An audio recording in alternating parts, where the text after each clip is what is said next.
What is going on? Welcome back to Jiu-Jitsu Outlet.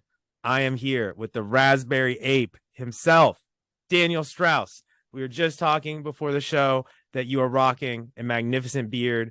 You are rocking some magnificent blue light blocking glasses. I love those things, man. I used to have a pair of them myself, but my stepson convinced me to give them to him because he liked them. But dude, great to have you on the podcast, man. Thanks for coming. No, my absolute pleasure, my friend. It's a pleasure to be here, and yeah, looking forward to chatting to you. So I want to get right into it, man. I really love your podcast. I love hearing about what you do to kind of shed some light on the European jiu-jitsu scene, especially. I trained in Germany for a couple of years, and the jiu-jitsu in Europe is super high level. And I was always hearing about your gym. I was always hearing about you. Like when I was training in Germany, people were talking about you. It was when you were competing at Polaris at the time. So you're all in the headlines, man. And I just wanted to ask you, like, what has that done for your mental health? Competing at places like Polaris, competing at competitions like ADCC or other high level tournaments. Like, what did that do for your mental health? Yeah, it's a good question. I mean, I don't know. It's not something that I've kind of thought specifically about. I've been very fortunate to be invited to many big shows, and I've competed. I competed at I've done like the big tournaments, the big IBJJS when I was sort of coming up through the belts, and then when I got my black belt, I started doing more submission only. I actually did my first submission only show, one of the earliest submission only shows in the UK when I was a purple belt when I first did that. And then I did ADCC when I was a brown belt. I did Polaris, and I've done Polaris, ever since Polaris 2. We're now on Polaris like 20 something. So I've done a couple of Polarises. I've been lucky enough to be out on EBI. I've done 2 quintet events, which are the most awesome events out there. So yeah, I've just been fortunate to do a lot of big events like that. In terms of what they do for my mental health, I don't really know. I think I guess I'm just very grateful to be able to do stuff like that, to be honest with you, because I understand that it's a dream for a lot of people to do, and I've just been blessed to have those opportunities. So I wanted to ask you this, like, what age did you start training jujitsu at? I started training jiu-jitsu at about 15 years old. Okay.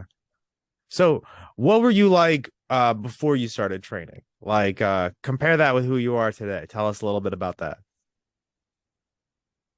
Yeah, I mean it's hard to compare. I mean the greatest comparison really is when I look back on how I was when I first started training to how I was before I started training, because at this point now I've been training jiu-jitsu longer than I haven't been training jiu-jitsu. So it's very much a part of my life now, and I have no idea what I would be like as a human being um in 31 if I hadn't been doing jiu-jitsu for the last 17 years. So I have no idea what I would be like that. But I can tell you that the biggest difference that I felt when I first started training jiu-jitsu, especially at the age that I was, I was in my sort of mid-teens. And it's a very sort of transformative age, or a very crucial age in your development. And when you're starting to really get your testosterone going and you're starting to become a man, and there's a lot of sort of, maybe there's a lot of energy that sometimes struggles to find an outlet, and then that can manifest itself in or express itself in various ways, some of which can be more destructive than they are beneficial. Like, a lot of kids are angry and they're aggressive and they have no way of getting that stuff out. And for me, that was the biggest difference that I felt when I started training, was that I just started to chill out just a little bit, because I had a way of releasing all of that pent up, energy that I had as a teenager. So I think that's a really important thing, and I think it's why it's a good age to start, because when you start getting those when those hormones start pumping and you start getting this energy and you don't know what to do with it, And how are you going to know? It's very difficult. We don't really get taught that as kids or teenagers, what's happening to our body and kind of how we're gonna deal with this. So I think jiu-jitsu is a fantastic way of being able to get all of that energy out. Man, thanks for sharing that, because I think you're totally right that especially these days, man, like look around anytime that you go to the grocery store or anything like that, kids are more unhealthy than they ever have before. Like just a couple of weeks ago, I interviewed someone named Zach Evanesh, who's one of the best strength coaches in the world. And we talked a lot about this, about how, I love Zach.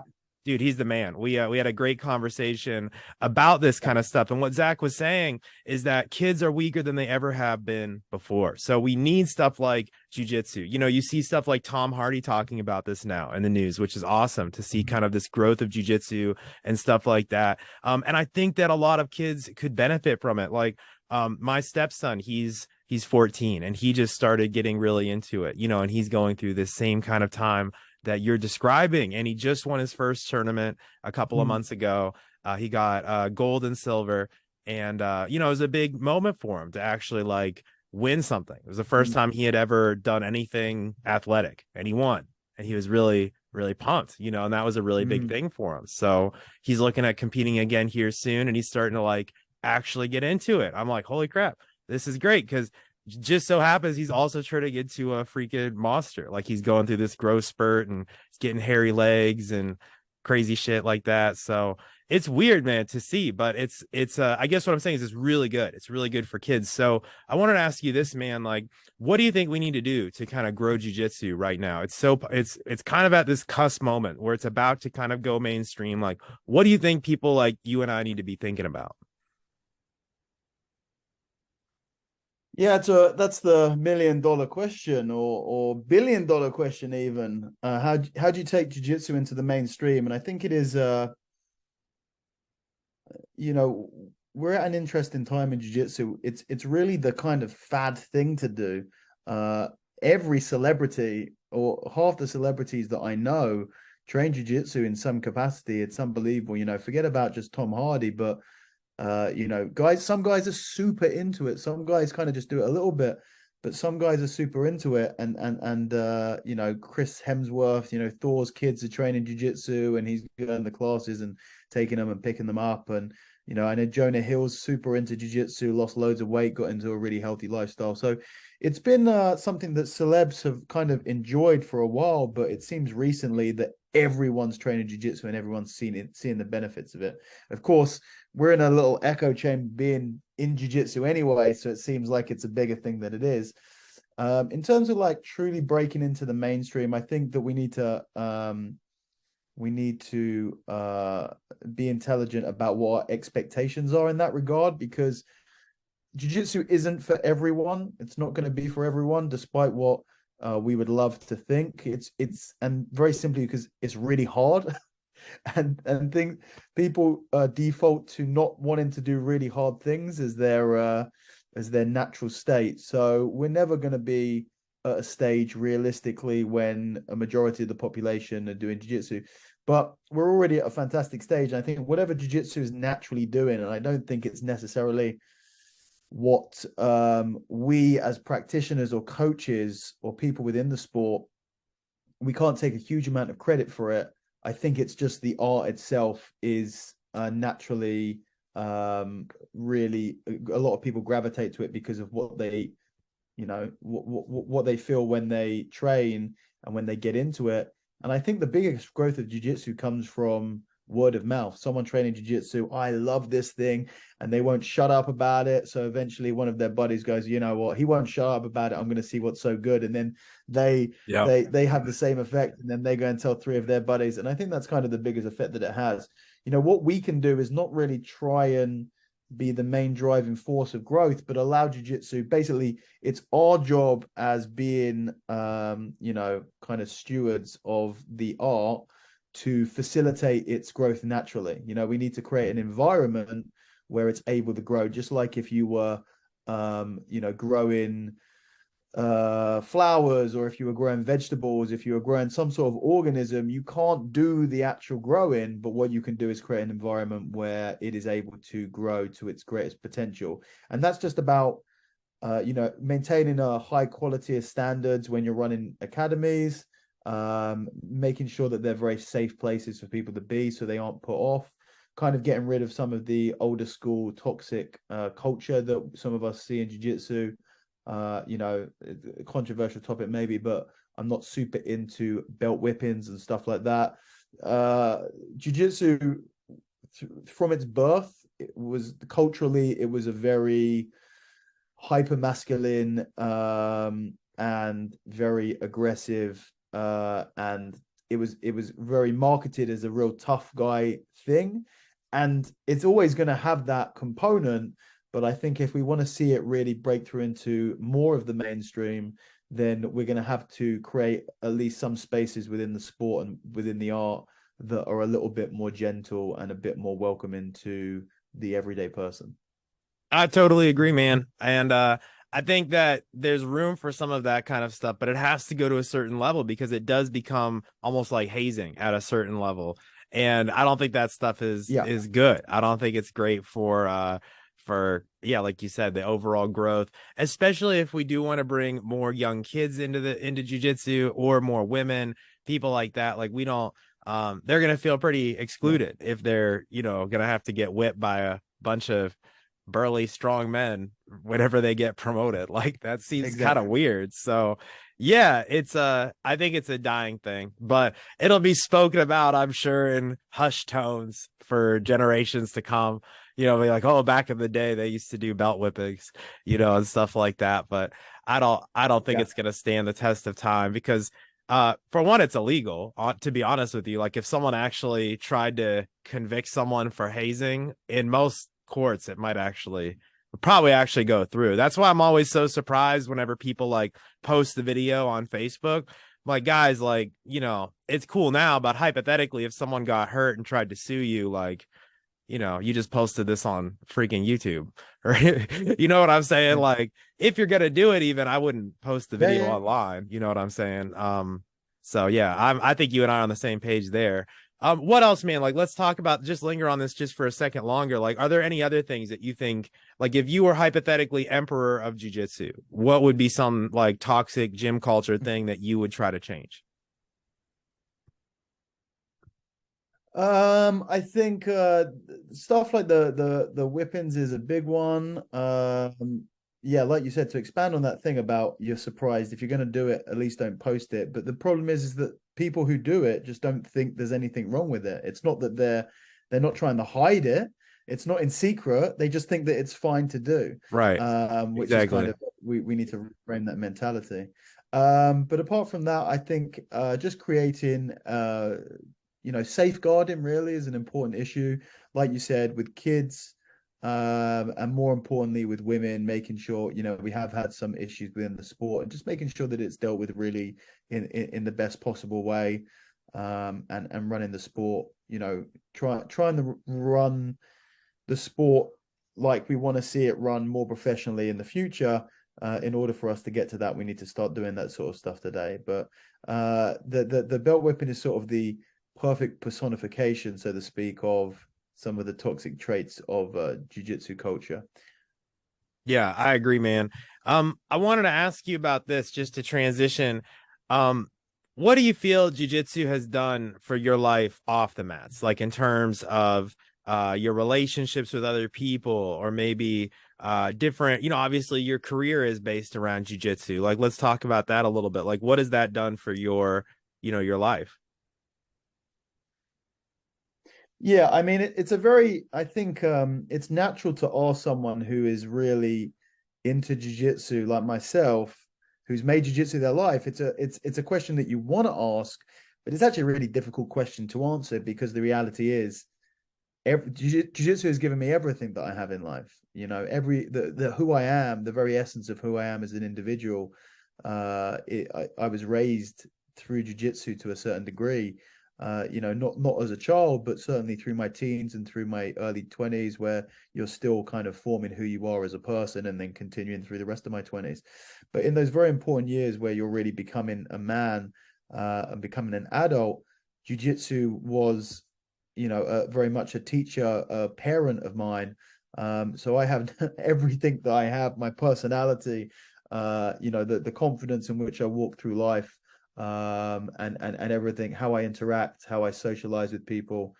All of this stuff was given to me through jiu-jitsu. It would be sort of one of those interesting questions where you actually want to ask someone who started jiu-jitsu when they were 35 and they've trained for 5 years and now they're a purple or brown belt or something. Someone who was already an adult when they started training and they've trained for a little while and they almost remember what they were like beforehand.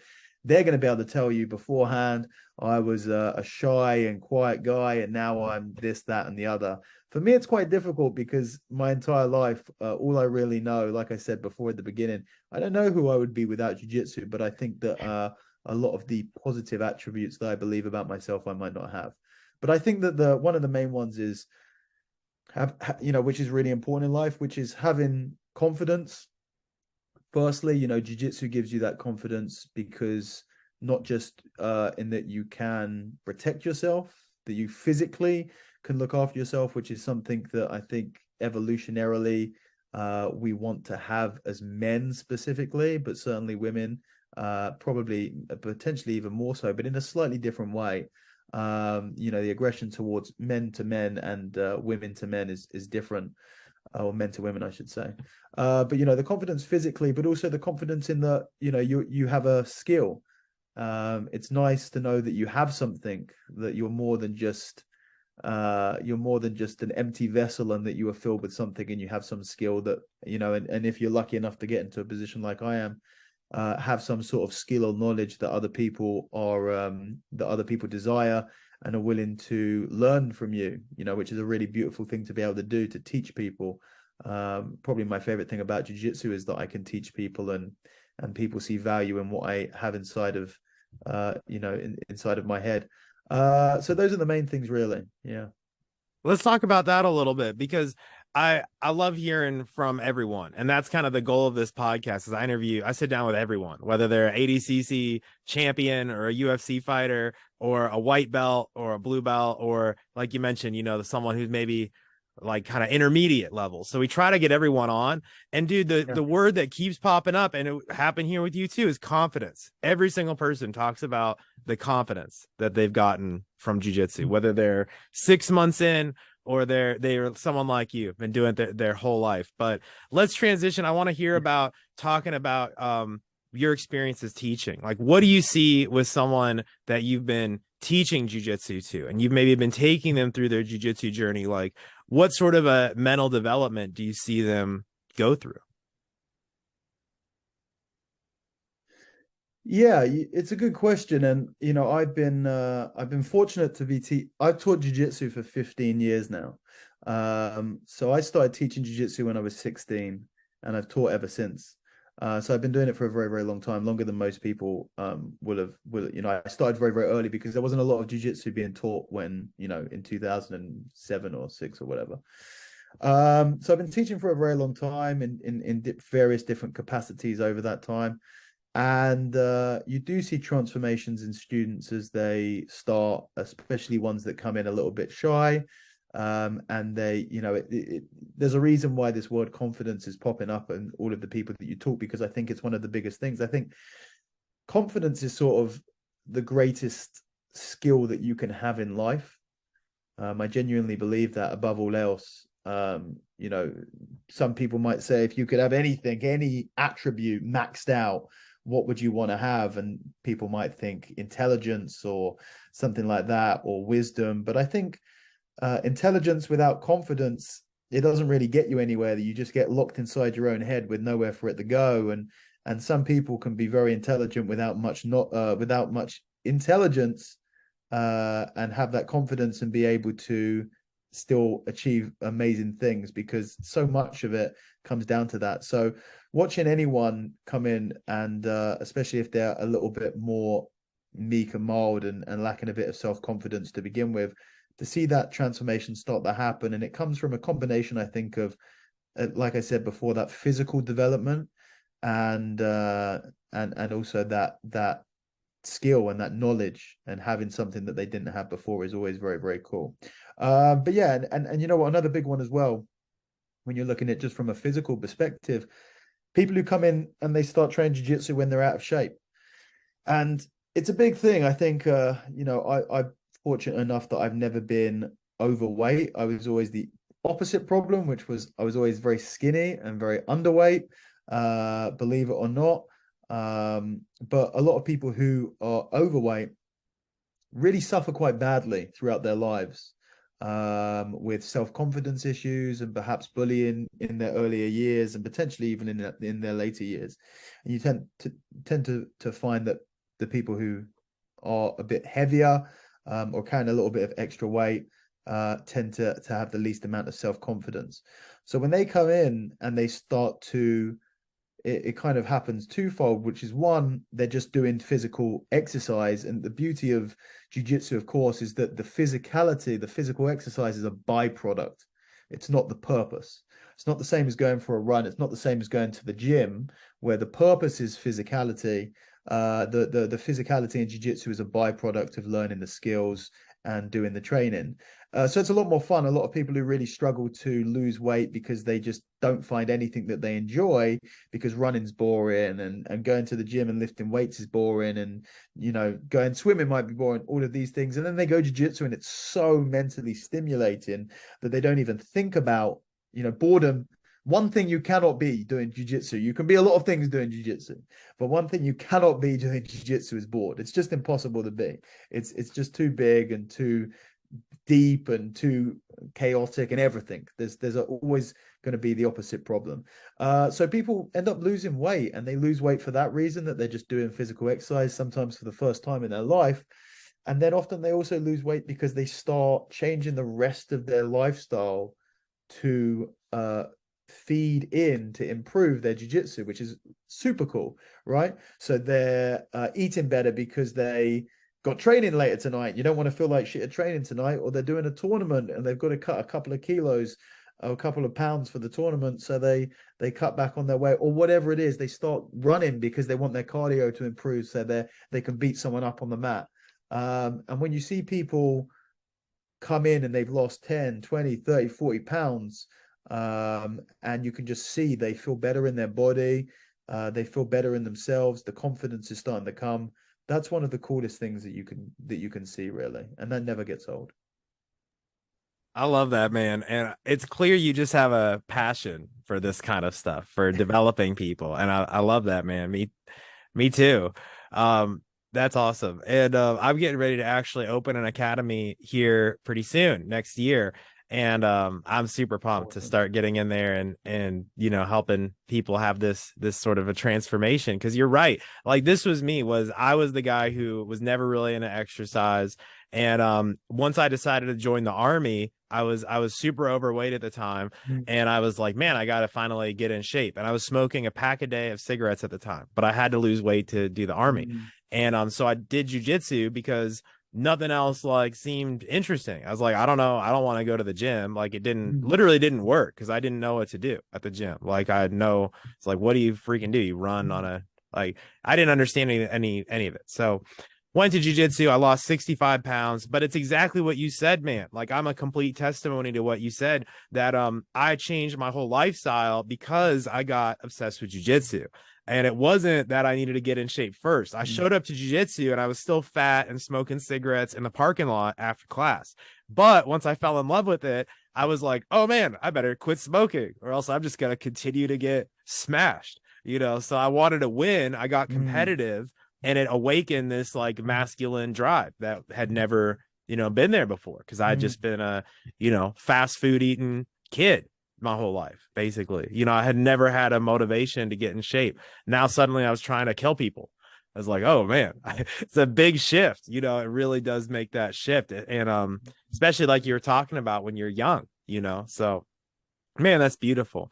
Let me ask you this, because we do got to start wrapping this up here. I wanted to ask one or two more things. So let's say there's someone listening to this and they're pretty new in their journey, or maybe they haven't even signed up for class yet. Like, let's say there's someone who's like on the fence about if they're going to sign up for class, or they're, maybe a new white belt. What would you say to this person? Any wise words from where you're sitting at? Yeah, I think the most important thing about jiu-jitsu really is it's not something that you do, it's a part of you. It's something that you are, if that makes sense. Some people think about, they put this time scale on, I'm going to train for 6 months and see how it is, or I'm going to train for a year and see how it is. And it's kind of that old quote, which is people overestimate what they can do in a month and underestimate what they can do in 10 years. And for me, jiu-jitsu, the true beauty of jiu-jitsu is not about doing it. It's not about being graded in it.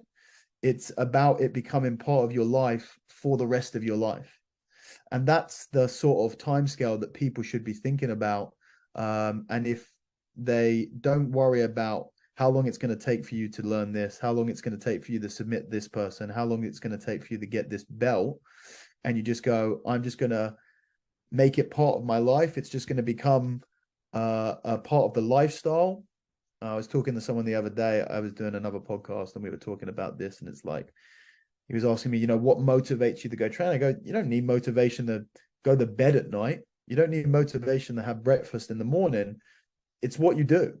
And it's the same mentality that I think you have to attack jiu-jitsu with, which is, this is just who I am now. I'm just someone who goes to jiu-jitsu 2 times a week or 3 times a week or 4 times a week or whatever.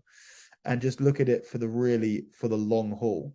And if you do that, then it will pay you back and it will reward you. And I think everything that you put into it, you'll get out of it as well. And it will be, there's very few people who train jiu-jitsu for very long periods of time who don't look at it as one of the most important things in their life. You said it there, man, at the end. That's the whole reason that I wanted to start this podcast, was because I realized after, getting to know a lot of people who are lifelong martial artists, that that's the reason we all stick around, is not necessarily, I mean, obviously the martial art is really cool. Like, it's fun to fight each other all day, Yeah. but like, one day when I'm 50 or 60, I might not be able to like throw down with the 18-year-olds like I can now, but I'll still be doing it because of the mental health benefits, because of the character traits that I get from it, because of the discipline, and because of, Mm. like you said, it's just something that you do. You just keep going because that's just what you are, man. Like, that's something I wrote down. It's not something you do, it's something you are. I feel like that's gonna be my favorite quote for this episode for sure. That's beautiful, man. You're a poet, my friend. But thank you so much for coming on Well, I this very much podcast, man. appreciate that. I appreciate it, man. That was beautiful. But No, my absolute pleasure. it's like what Musashi says. I don't know. Have you read the Book of Five Rings? Yeah, some of it, yeah. Okay. He talks about that kind of stuff, that if you can see the way in one thing, you can see it everywhere. That if you master this one thing, which in his case was sword fighting, you'll be able to master everything. So I Mm. feel like that's kind of something that I've heard you kind of hint at a lot this podcast. It's like learning this skill, Mhm. even though it's super difficult, it trains you. Like trains your mind how to do this thing. Like, where else have you applied that in your life? Is there anywhere else that you've like tried to kind of apply this discipline to? Yeah, I think it's a great quote from, one of the greatest men of all time in Miyamoto Musashi, and certainly one of the wisest men. And I think he's right. And I think that anything that there are certain hobbies or lifestyle choices or things that you can do that have that resemble life, and martial arts is certainly one of them, because it's a common theme that you see through various different martial arts. And when you embrace that and you dive into that world, eventually you become so deep in that world that you start to see that particular art in outside of that particular world. Got to see it in the wider world, and that can be jiu-jitsu or sword fighting or something, another hobby of mine that I'm not particularly good at though, but I do love a lot, like chess. And as I started to play chess over the last couple of years, being able to see the analogies that I'm able to create for myself between jiu-jitsu, something that I know on a very deep level, and chess that I'm starting to try and learn on a moderately deep level. And then you find those same patterns arising in life, you know, whether it's about sacrificing, or whether it's about awareness, or whether it's about being present, or, you know, there are so many things. It's so beautiful. And I think it's one of the reasons why we're able to do these things indefinitely and never really get bored of them, because how can you get bored of life? And if you can't be bored of life, how can you be bored of chess, or how can you be bored of jiu-jitsu when these things resemble life so much? And no doubt for Musashi, it was sword fighting as well. So there are many things, both potentially superficial, and then many things that are also incredibly deep. And I think when you have a struggle, or you have a problem in the real world, be it in relationships, or be it in you know, your career, or be it with your friends or your family, or whatever it is, or with your own mental health, when you have something else as a reference point to be able to be able to find those connections, those patterns, you can say, I have this problem in my career, and I've had a similar problem in jiu-jitsu, and I know jiu-jitsu, so I can think how I would solve that problem in jiu-jitsu, and then perhaps that could give me some clues as to how I could solve that in real life. And I think that that is something beautiful that jiu-jitsu, or indeed any, you know, similar arts that have that depth and philosophy behind them, can also give you. That I love it, man. Like recently I was learning how to build a foundation, because we just got a tiny house put out on our property, and we're gonna be putting it up on Airbnb sometime pretty soon. But and I had to build the foundation for this thing, and I'd never done anything like this before. Like, I built things before, so I know how to use tools, but I'd never done a foundation. But I was able to learn through like YouTube and just talking to my brother-in-law, who knows a lot about this, and talking to the guy at the hardware store, like who is nice, and he helped me out.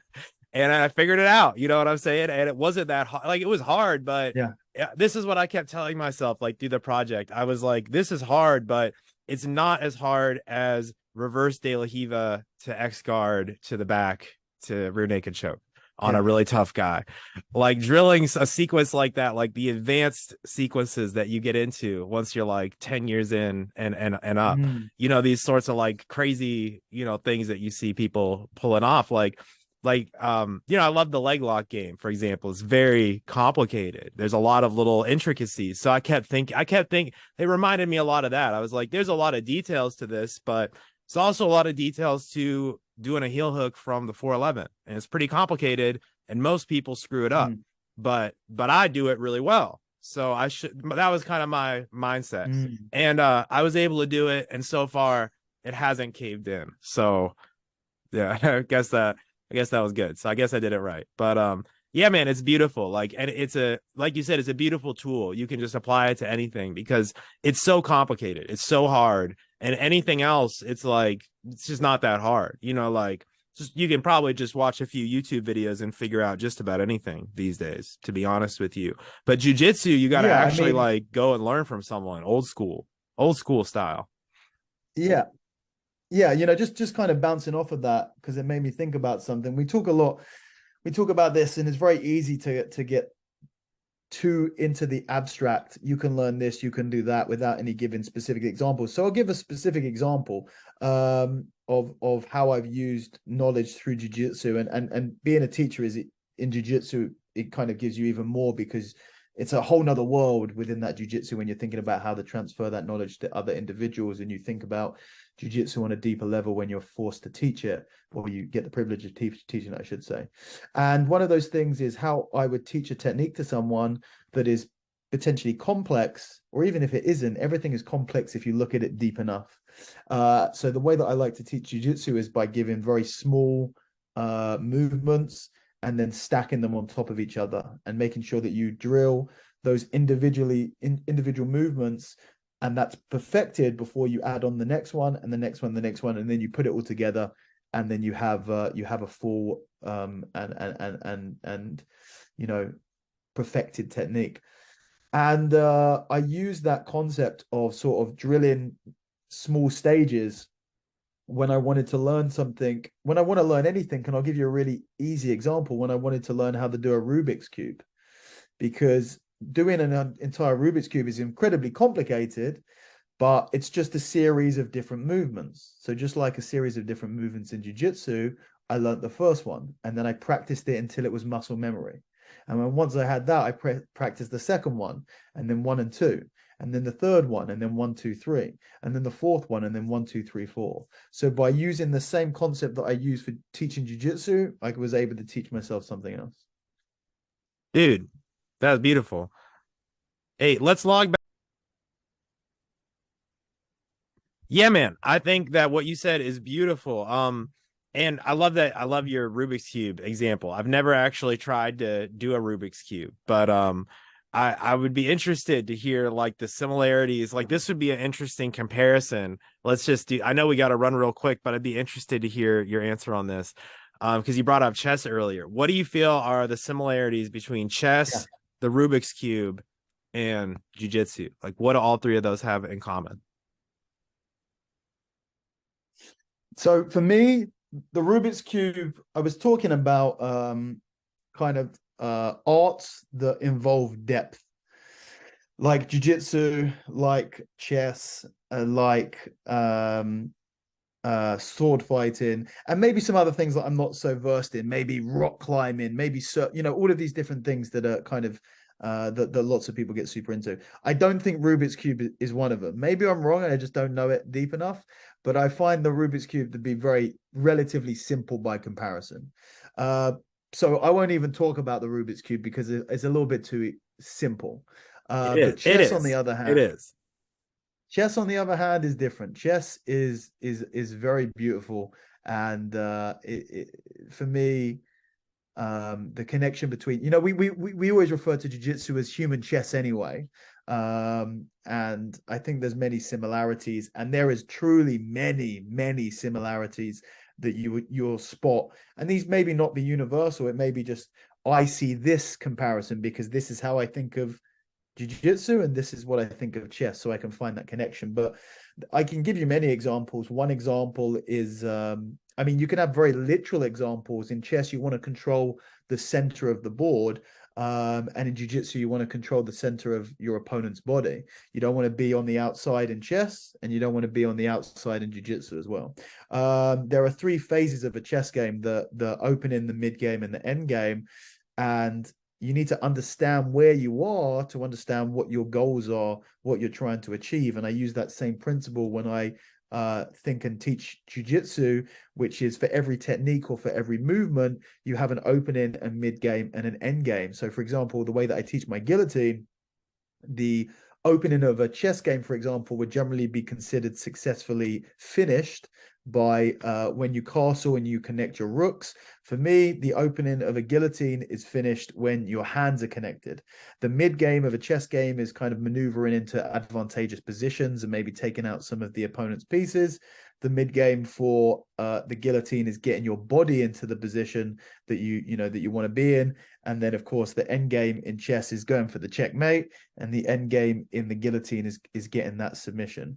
And you can apply those 3 phases to any movement, any technique, any position, and it allows you to kind of break it down into smaller segments and think about what your goals are from each position. Because if I try and checkmate you before I've even finished my opening, I'm going to be exposed all over the place. Just like if I try and submit you without stabilizing a position first, then I'm going to find myself in a lot of trouble.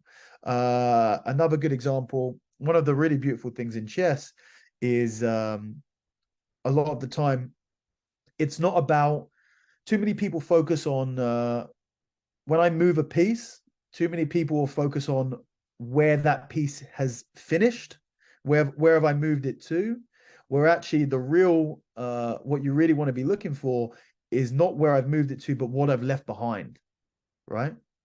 Because when I move a piece, in order to take an advantage position somewhere else on the board, I must have potentially exposed something where it originally came from.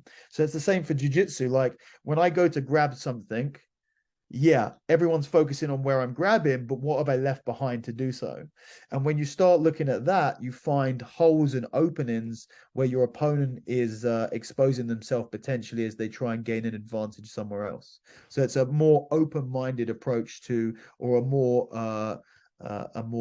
aware approach to how you're grappling. There's many, many, many examples that I like to talk and think about all the time, but those are just a couple.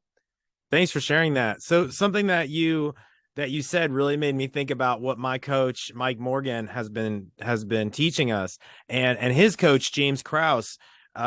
He came and taught a seminar recently, and he mentioned exactly what you were talking about. James Krause is a UFC fighter, and he was talking about stopping in half guard and finishing people in half guard with strikes, but he was telling us don't even try to go for the finish. He said, just try to get on top and just make them suffer. And his whole style is based around cooking people. And that's what our coach really tries to get us to do as well, is cook it, cook people. So just trying to get them, like, not necessarily going for the kill, but just wearing the person out, tiring them out, making them defend, going for a little bit of this, a little bit of that, but all the time you're putting pressure and you're making them defend and you're making them move, and then you go for the kill once they're tired. And I feel like that's similar to what you were just saying about chess, where it's like the rookie player goes for the finish right out the gate, but the more advanced chess player is like, no, there's a beginning, there's a middle game, and then there's an end game towards the end. And each of these different things are treated differently. And I feel like that's very in line with the coaching I've been getting lately. So very serendipitous. Absolutely. I mean, it's all there. It's all connected. You can find those patterns for sure. That's powerful, man. So thank you so much, man, for coming on the podcast. I really appreciate you, Daniel.